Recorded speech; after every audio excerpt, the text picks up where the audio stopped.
قل من يرزقكم من السماء والأرض أَمَّن يَمْلِكُ السَّمْعَ وَالْأَبْصَارَ وَمَن يُخْرِجُ الْحَيَّ مِنَ الْمَيِّتِ وَيُخْرِجُ الْمَيِّتَ مِنَ الْحَيِّ وَمَن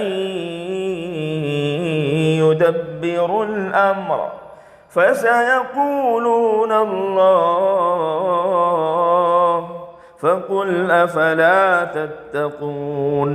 آپ معلوم کیجئے، ان سے کہیے تم کو آسمان و زمین سے کون روزی عطا کرتا ہے، یا کون کانوں اور آنکھوں کا مالک ہے، کون ہے جو بے جان سے جاندار کو اور جاندار سے بے جان کو نکالتا ہے، اور کون ہے جو تمام کاموں کی تدبیر کرتا ہے؟ تو وہ ضرور کہیں گے اللہ۔ تو آپ کہیے پھر بھی تم اللہ کے ساتھ شرک سے بچتے نہیں ہو؟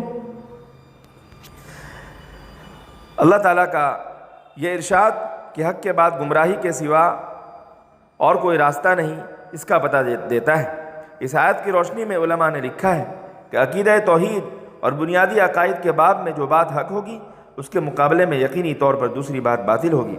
اس میں اختلاف کی کوئی گنجائش نہیں، البتہ فروعی مسائل کی نوعیت اس سے مختلف ہے، کیونکہ رسول اکرم صلی اللہ تعالیٰ علیہ وسلم نے ارشاد فرمایا کہ حلال واضح ہے اور حرام بھی واضح ہے، لیکن ان کے درمیان کچھ مشتبہ چیزیں ہیں۔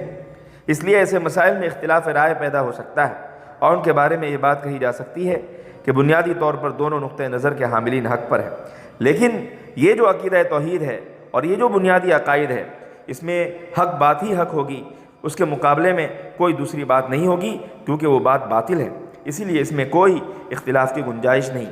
اب اللہ ان سے پوچھتا ہے آسمان کی طرف سے بارش اور حرارت شمسیہ یعنی سورج وغیرہ کی جو روشنی اور شعاعیں اور جو اس سے نکلنے والی طاقت ہے، وہ جب پہنچتی ہے اور زمینی مواد اس کے ساتھ ملتے ہیں، تب انسان کی روزی مہیا ہوتی ہے۔ پھر اسی طرح ایسے عجیب و غریب محیر العقول طریقے سے جس کو آدمی تصور نہیں کر سکتا، عقل حیرت زدہ ہے کہ کس طرح اللہ تعالیٰ نے کان اور آنکھ کو پیدا کیا، پھر ان کی حفاظت کا سامان کیا۔ کون ہے جو ان تمام اعضائے انسانی کا حقیقی مالک ہے کہ جب چاہے عطا کر دے اور جب چاہے چھین لے؟ پھر اسی طرح نطفہ یا بیضہ یعنی انڈا، اس سے دیکھیے کہ جاندار کو اللہ تعالیٰ پیدا کرتا ہے، پھر اسی جاندار سے اللہ تعالیٰ نطفے کو جو مردہ ہے، بیضے کو جو مردہ ہے، اس کو نکالتا ہے۔ یا پھر روحانی اور معنوی طور پر اس آیت کو سمجھا جائے کہ جو شخص یا قوم مردہ ہو چکی ہو، اس میں سے زندہ دل افراد پیدا کرتا ہے اور زندہ قوموں کے اخلاف پر، ان کی اولاد پر، ان کی بدبختی کی وجہ سے موت طاری کر دیتا ہے۔ پھر اخیر میں اللہ تعالیٰ نے فرمایا کہ دنیا کے تمام کاموں کی تدبیر و انتظام کون کرتا ہے؟ وہ اکیلا تنہا اللہ تعالیٰ ہی کرتا ہے، جس سے ساری کائنات چلتی ہے، اور اس کا ان سارے کائنات کے اندر کوئی بھی شرکت کرنے والا نہیں۔ مشرکین کو بھی اس بات کا اعتراف تھا کہ یہ امور کلیہ اور یہ عظیم الشان کام اللہ کے سوا کوئی نہیں کر سکتا۔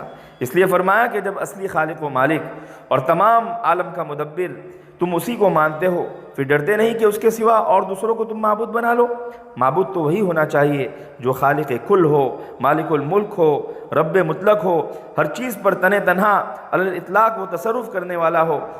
جب تم اس کا اقرار کرتے ہو تو پھر الٹے پاؤں اس کے احکامات سے، اس کی شریعت سے، اس کے رسولوں سے کیوں پھرے جا رہے ہو؟ جب سچا وہی ہے تو سچ کے بعد اگر تم سچ کو نہیں مانتے تو سوائے جھوٹ کے کچھ اور نہیں رہ جاتا۔ سچ کو چھوڑ کر جھوٹے اوہام میں بھٹکنا یہ عقل مندی کا کام نہیں۔ اس لیے اللہ تعالیٰ نے فرمایا کہ تم کدھر پھرے جا رہے ہو؟ تم حق کو چھوڑ کر کیوں ادھر ادھر بھٹک رہے ہو؟ تم شرک سے کیوں نہیں بچتے؟ فَذَلِكُمُ اللَّهُ رَبُّكُمُ الْحَقُّ فَمَاذَا بَعْدَ الْحَقِّ إِلَّا الضَّلَالُ فَأَنَّى تُصْرَفُونَ۔ بس یہی اللہ ہے جو تمہارے حقیقی پروردگار ہے، پھر حق کے بعد سوائے گمراہی کے اور کیا رہ جاتا ہے؟ تو آخر تم کہاں بھٹکتے جا رہے ہو؟ فَأَنَّى تُصْرَفُونَ کی وضاحت میں علامہ قرطبی رحمۃ اللہ علیہ نے کہا کہ فَكَيْفَ تَنْقَلِبُونَ وَتَنْصَرِفُونَ عَنِ الْحَقِّ إِلَى الْبَاطِلِ، اسی کی روشنی میں آپ کے سامنے یہ کہا گیا کہ حق کے بعد سوائے گمراہی کے اور رہی کیا جاتا ہے؟